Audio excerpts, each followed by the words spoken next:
Hello again, and welcome back to our series of training videos for the Adaptive Fisheries Assessment and Management Toolkit. In this video, we're going to be going over the toolkit itself. What exactly is it? What's contained in it? And what are the steps of the AFAM process? So a quick roadmap for the session. Why AFAM? Really, where does this fit into the fisheries management context we talked a little bit about in the presentation last time? What is AFAM? And we'll actually do a walkthrough with a case study of AFAM being used in Belize, and we'll walk through all steps of the toolkit. And then after the presentation, I'll go over a optional breakout group activity where you and your group will set goals and characterize your fishery. So coming back to this slide we looked at before, the challenge that AFAM is trying to meet is how to assess and manage data-limited fisheries in a huge range of contexts. So really this is hopefully a scalable tool that can be used in lots of different places. And the ultimate goal here is to better manage the fishery through the use of an adaptive fisheries assessment and management plan, which AFAM will help you design. So our solution to this challenge is the AFAM Toolkit. So really when I say the AFAM Toolkit, it's composed of two components. The first is an online-offline dashboard that actually helps you go through the entire 8 steps of the toolkit. So this can be accessed through a link, and if you have internet access, you can use this link anytime to work through the 8 steps of the toolkit. Additionally, if you have a bit of background in the programming language R, you can download an offline version of the dashboard that you can use without internet connectivity. But I would really only recommend that for more advanced users. Now, in conjunction with the dashboard, there's a linked accompanying guidance document. So for each step of the dashboard, there's a very detailed description of some of the background that goes behind that step and additional resources that you might want to consider and read through for each step. And so these two are fully linked and integrated through the main AFAM link. So here's where the dashboard and guidance document can be found at, this link here at the top. And if you are interested for downloading and installing the dashboard for offline use, here is a direct link for where you can get those instructions.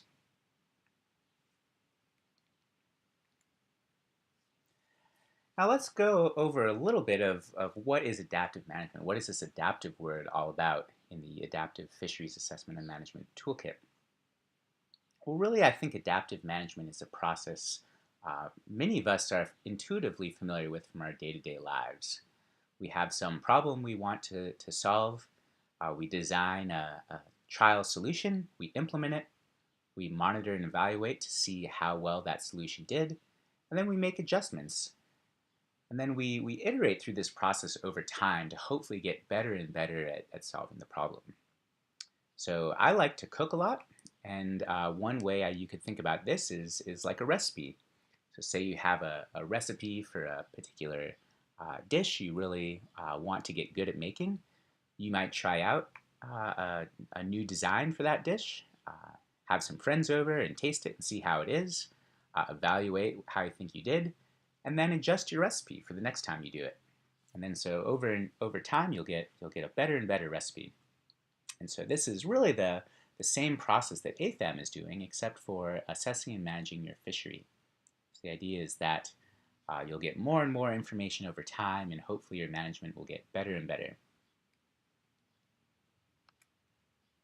Now, why is adaptive management so important in data-limited fisheries? I think it's important in many contexts, but particularly here. Really, to maximize benefits of your fisheries, you have to have good fisheries management. But how can you manage something if you don't know how many fish there are, or how hard they're being fished? And so one way you could think about this is it would be like trying to budget for a new car without knowing how much money is in the bank. So you really have to have a sense of how the fish population is doing in order to manage it.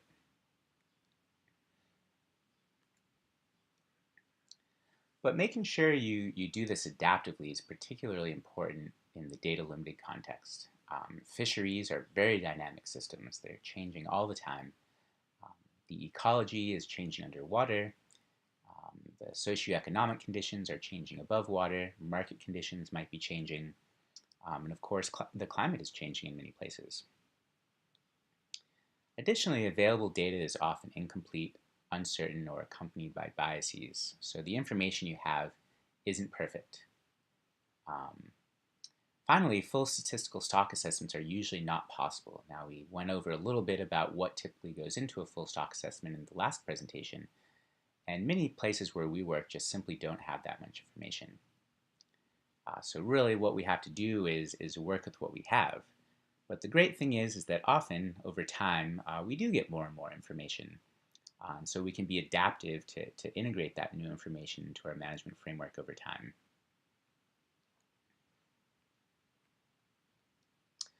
So here are a couple key features of the AFAM framework.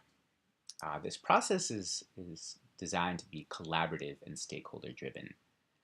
So really, fisheries management, particularly this style of fisheries management, relies heavily on localizing stakeholders, really utilizing their knowledge, really getting them on board with the process. So incorporating this local ecological knowledge is particularly important during the data interpretation step. So these data limited assessments aren't perfect. No assessment, even a full stock assessment, is ever 100% right. And so it's particularly important, especially in the data limited context, to really take advantage of local knowledge. Fishers and stakeholders, people that work at markets, they really know a lot about what's going on. So this framework is designed to incorporate that information directly into the management framework.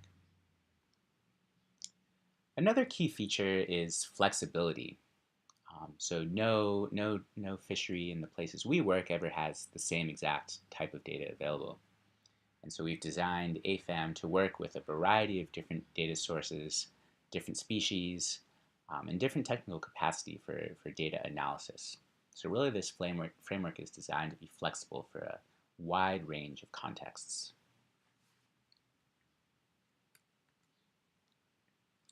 So a little bit of AFAM 101. So who's the audience of who might use this? So one group of people that might use this are on-site staff, so people working directly at a fishery.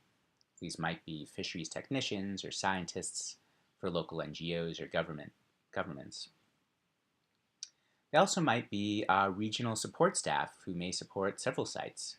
So for example, an NGO might work in a country and have a regional support staff that provides services to many sites, and so that group of people could use AFAM. Or similarly, a government, national government, might support many different fisheries within the country, and so people within the national office might be able to use AFAM to help assess and manage several sites at once. Some of the skills required to use it. So some general fisheries knowledge is very important. So things like the ecology, different management options, population dynamics, local policy, all of this is important to know. So familiarity with the fisheries management basics. Additionally, some familiarity with data analysis and visualization is important. Now, much of AFAM is fairly automated, and so it does a lot of this for you, but I think it's still important to have some experience with this type of work. As we mentioned, AFAM is very collaborative and stakeholder driven. So one of the most important skill sets for using AFAM is facilitation skills, to really coordinate and run multi-stakeholder discussions to make sure everyone's opinion is weighed, to make sure not only that you understand the fishery well, but that also you implement management measures that people are going to support. And additionally, communication is really important. It'll be important to communicate the potential benefits and trade-offs of different assessment and management options to the different stakeholders. So being able to translate the science that AFAM uses into information that various stakeholders like fishers or local government officials will really be able to understand and internalize. So a little bit about the inputs and outputs. At a minimum for AFAM, you want to have a qualitative characterization of the fishery. So what types of gear are they? What are the types of species that you'd like to manage? Um, who's using the fishery? Kind of basic information about the fishery. And also prioritize goals. So really, what do you want to do? Do you want to maximize catch? Do you want to maximize food security? Do you want to maximize ecosystem services like tourism? So it's important to have these sort of goals so that you can go into AFAM knowing what you want to do. Now, in addition to this, it's recommended that you might have a couple of other pieces of more hard data. You might think of them. So landings, effort, or CPUE data, fishery-dependent length composition data, and underwater visual survey data. Now, even if you have just one of these, that's terrific, and AFAM can use that. If you have two, even better, and if you have three, that's terrific. So it's really designed to be flexible either way. And the ultimate output here is an adaptive fishery management plan. So this is really something that hopefully you and your fishery can use to sustainably manage the fishery over time.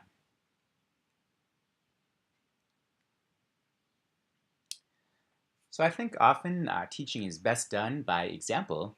And so I wanted to give an example of how the AFAM toolkit has been used in Belize. So I first want to just acknowledge the wide range of partners that have worked on this initiative in Belize for many years. And so this work couldn't have been done without all of these groups. And particularly want to give credit to the Belize Fisheries Department, who really pioneered this particular AFAM framework and has really been a champion of this sort of science-based management for several years now.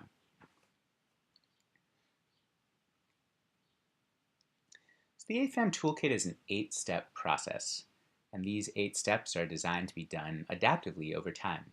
Now, you might be able to do all 8 steps every year, and then kind of adaptively manage your fishery on an annual cycle. You might not have the resources to do that, and you maybe go through all 8 steps every couple of years. But either way, the idea is not to just set up a framework and let it run forever, but to really go back and visit it, make sure it's working well, and hopefully improve it over time. So I'm going to walk through all these 8 steps right now with our case study.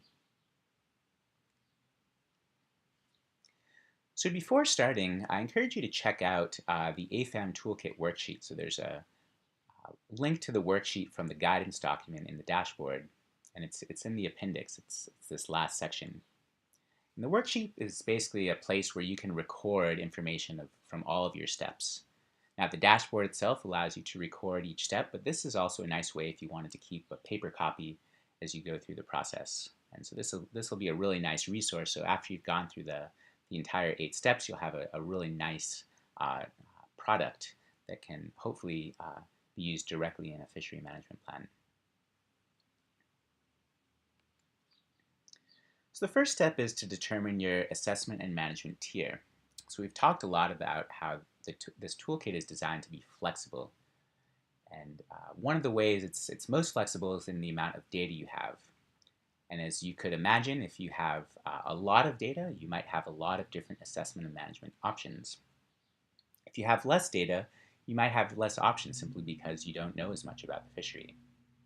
And so there are 3 assessment and management tiers in the AFAM toolkit that are based on how much data you have. So the first tier is the precautionary assessment and management tier. This is designed for a fishery with no data or less than 1 year of data. So AFAM can really be used in a place with really very, very little information. However, in this case, we don't have many assessment options. We really have to rely on local knowledge. And really the management options are precautionary, generally recommended management practices, like prohibiting the use of destructive fishing gears, fishing with small mesh sizes, and prohibiting fishing on spawning or seasonal aggregations. So there are things you can do right away with AFAM, even with little or no data. Now, if you have a little bit more data, you might be able to move up to tier 2 or 3, which would be the preliminary and multi-indicator assessment and management tiers. So tier 2 is if you have about 1 or more year of data. And tier 3 is several years of data. And once you get into these management and assessment tiers, you can start using your catch, effort, length, and underwater visual survey data. And you still have the same management options as you had before, but you start getting some new ones that you just need a little bit of data to help guide you through. These are things like size limits, effort restrictions, or even total allowable catches. Now let's go to our Belize example. So in Belize, their two main fisheries are the conch and lobster. And they've been collecting data there for many years, and so have several years of data for both species on underwater visual surveys, length composition surveys, and also catch reporting systems that monitor catch and effort. So Belize is an example of a place that's in a tier 3 assessment and management tier.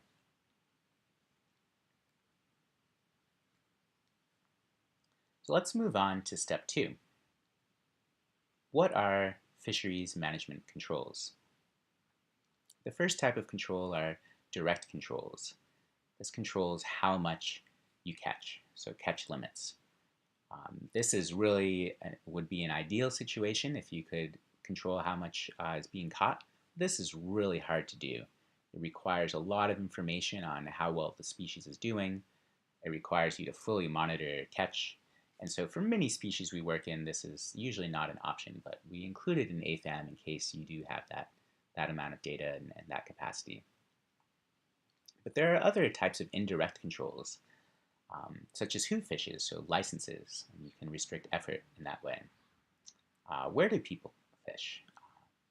And this might determine things like spatial closures or no-take zones. When do people fish? So might you consider seasonal closures to protect certain spawning behaviors, for example? How do people fish? So like with what gears or with how much effort? And what do people fish? So you might think about size or sex-specific regulations. And so the second step of AFAM is to really help you think about which management control or controls might be most appropriate for your fishery. There's a lot of things to consider when you're thinking about what are the best management controls for your fishery. Of course, you always want to consider the goals of the stakeholders. Species might be an important consideration, so different controls may work for different species. Of course, existing information and capacity for data collection are important considerations, and AFAM provides guidance on which controls might be most appropriate given the amount of data you have. You might want to consider the cost of implementation. So for example, if you mandate that fishers have to change their gears, this could be quite expensive for them. Of course, you want to think about ease of enforcement and adoption. Now, before making any changes, we want to acknowledge that many fisheries already do have current fishery management controls. Now, if they do already exist, AFAM provides a structure and a framework for how to qualitatively and quantitatively assess how well those existing controls are doing.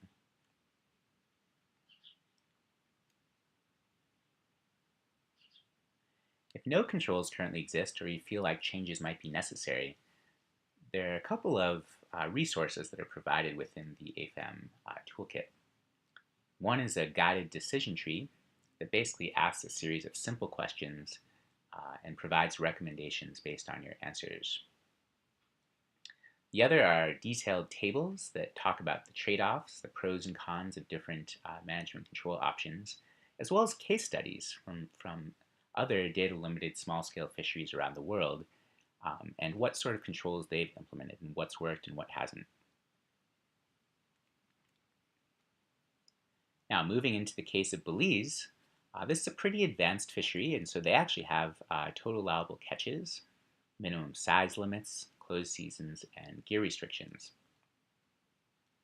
Now, something you'll often see with fisheries management controls, and something we recommend, is to often maybe use a couple of them. So no single control is perfect. They all have their pros and cons. But if you can use multiple controls together, you can really capture a lot of the benefits of multiple different controls and help avoid some of the pitfalls of just a single control at a time.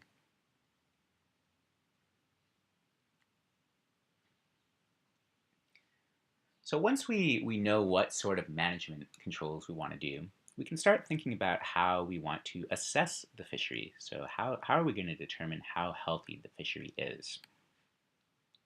So I'm going to introduce a couple of terms that we use in the AFAM Toolkit to determine a fishery health and fishery status.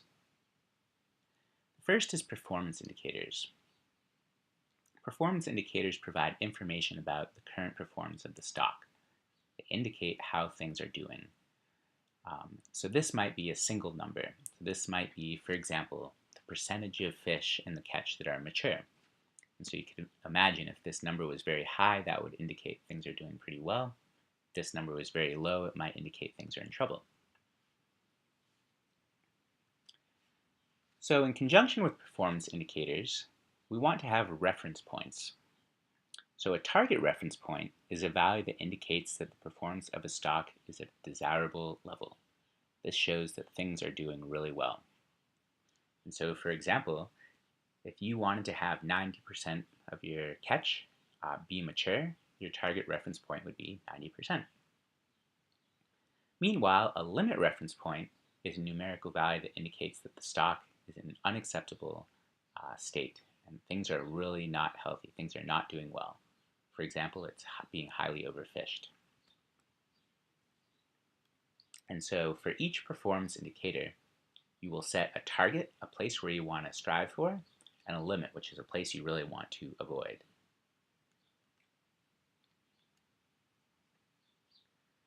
So performance indicators really provide clues about how the fishery is doing, and reference points indicate what those clues mean. So again, no data limited assessment method, and really no assessment method in general, is perfect. But each one can provide a clue about how things are doing. And once we have enough of these clues assembled, we can start to inform management. So the AFAM Toolkit has a whole slew of performance indicators. Here are a couple of them. And these are all based on different data types. So there are indicators that use catch or catch per unit effort information. There are several indicators that use length information. And there are a couple of indicators that use underwater visual surveys.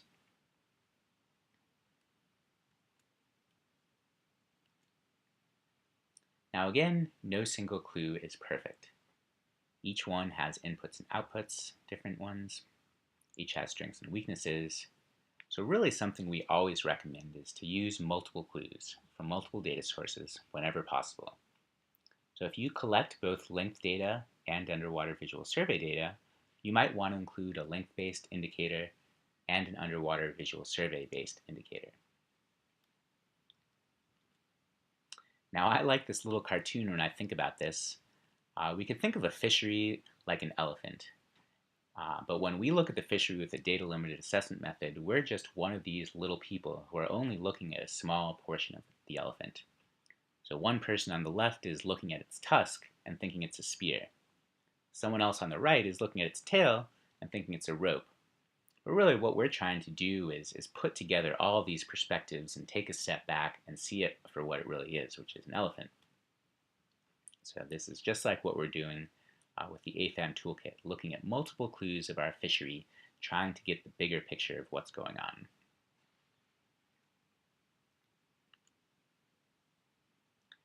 So the AFAM Toolkit, again, has several resources for helping you through this. There are multiple tables that talk about the pros and cons of different target reference points, different limit reference points, and different indicators.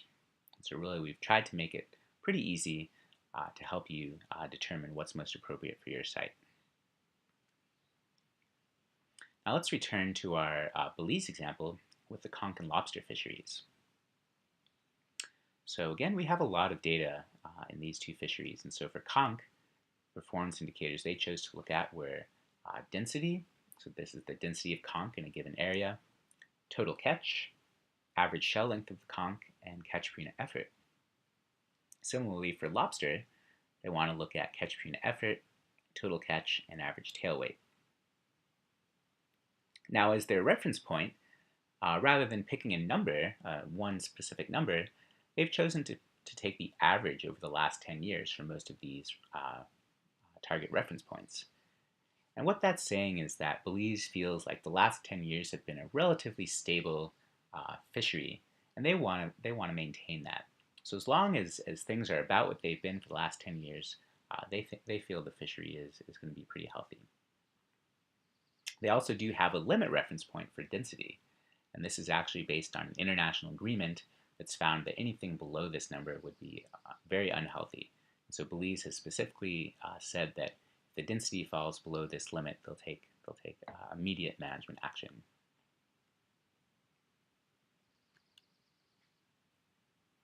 So moving on to step 4, which is selecting harvest control rules.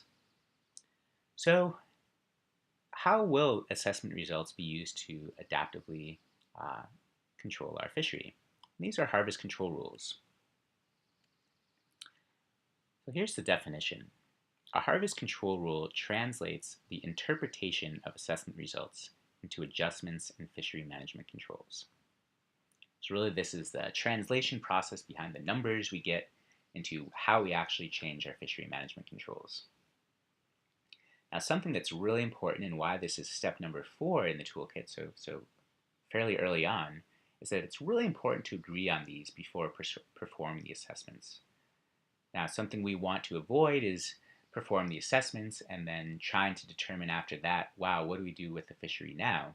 Because at that point, people might start getting really concerned. So it's really important to agree on these as a group beforehand, so that once you do the assessments, everyone has already agreed to what they will do if the assessments say a certain thing. So this really adds transparency and accountability. So here's an example of a single indicator framework and how the harvest control rules might work. So AFAM uses a stoplight approach, and so for several different scenarios, we think through what the interpretation would be and what our actual harvest control would be. What would we do? So let's just walk through this example. Say our assessment indicates that we are above the target reference point. We might interpret this that things are in great shape, that management controls might even be able to become less restrictive. Maybe we could raise the total allowable catch. Now, if we're right at the target reference point, things are right where they should be and we shouldn't change anything. If we're below the target reference point but above the limit, things are in pretty rough shape and we might want to further reduce the total allowable catch. And if we're actually below the target reference point, the limit reference point rather, the stock is in danger of collapse and we might want to close the fishery. And so during this step, we think through all of the scenarios of our different assessment results and think through what the interpretation would be and what we would actually do in terms of management. Now, again, in the appendix of the guidance document, there's some great tables to guide you through how to design these harvest control rules.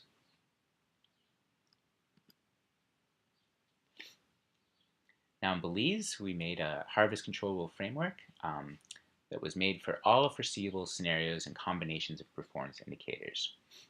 And these harvest control rules have been fully integrated into fishery management plans. Now, this is one of the most involved and can be most complicated steps. This really involves stakeholders to get together and to think through how they would actually manage their fishery under very different scenarios. And so there will be some activities on this particular step later on. Number 5. So this is where we actually start to do our assessments and look at the data. And so we have this online, offline dashboard that really helps you do all of these assessment methods very rapidly.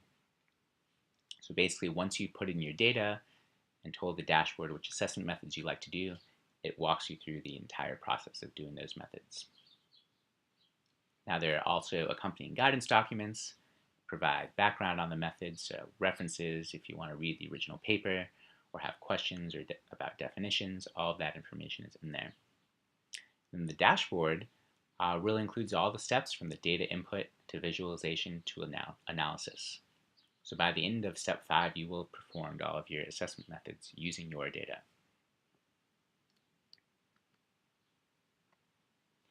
So these are all of the different modules that are included in the toolkit.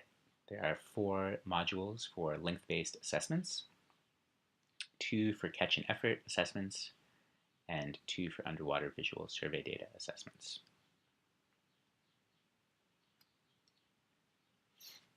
So once we've performed the assessments, step 6 is to interpret the results.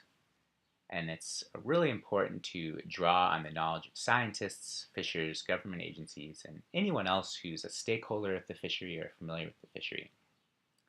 So here's a photo of one of our workshops in Belize at the Belize Fisheries Department, where we assembled a wide range of stakeholders to interpret the assessment results so that we could really holistically determine what we thought was going on in the fishery. Now, once the results have been interpreted, things are fairly straightforward. We've already defined the harvest control rule in step 4, and so at this point, we just simply implement that harvest control rule based on our interpretation. So again, we've already agreed on what we would do if the assessment said a certain thing, and now we know what they say, and so now we simply implement. So step 8, using all of this information from the previous 7 steps, is to complete your adaptive fishery management plan. So the dashboard includes an automatic summary report that's generated once you've worked through the 8 steps. And this is something you can save as a PDF or as a Word document and use later on. The guidance document also provides a fishery management plan template, which has some draft ideas of all the sections you might want to include in your fishery management plan. Now, of course, this is a pretty generic template and will likely need a lot of customization to your local context. But we fully encourage you to think about the types of management plans and frameworks that are already in place in your fishery or your area, and think about how AFAM can integrate into those existing processes. So what makes this an adaptive framework? Why is this called AFAM? You repeat these steps 1 through 8 on a periodic basis. Now in Belize, they do this every year, but maybe you don't need to do that or don't have the resources to do that, and so maybe you only do this every couple of years. But the idea is that over time, you might collect more and more data, and you might actually be able to move through the different assessment and management tiers, and you certainly want to continue tracking how the fishery is doing and monitor things and adapt as needed. And so the idea is that with this adaptive cycle, your fishery will get healthier and healthier over time, and your management will get more and more effective. So just to recap, what is the AFAM Toolkit? It's really 2 things. It's a guidance document that outlines the step-by-step process for making guidance using data. And then there's a user-friendly online-offline dashboard that guides users through performing assessments and completing all of these steps.